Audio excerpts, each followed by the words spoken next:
I recently got to take part in a solemn assembly. It was 3 days where a large group of us set ourselves apart to fast and mourn and weep over our nation, over the United States. And I just wanted to take a minute to encourage you to think about doing the same thing. If you, in your church or even a small group of people that you have, if you would take just an hour or even a weekend, if you can do that, or a week, and set it apart, set that time apart, and get together to pray and to fast and to mourn and to weep over our nation.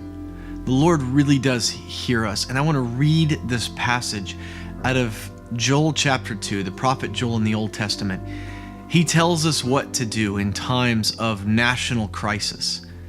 And right now, the United States is in national crisis. We have been for several years, but we all see things getting worse and worse, progressively worse.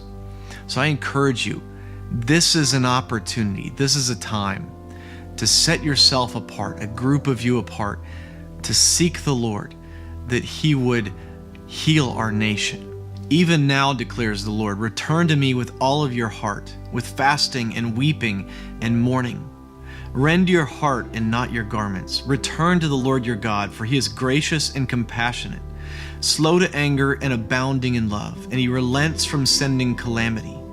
Who knows, He may turn and relent and leave behind a blessing, grain offerings and drink offerings for the Lord your God. Blow the trumpet in Zion, declare a holy fast, call a sacred assembly. Gather the people, consecrate the assembly. Bring together the elders, gather the children, those nursing at the breast. Let the bridegroom leave his room and the bride her chamber.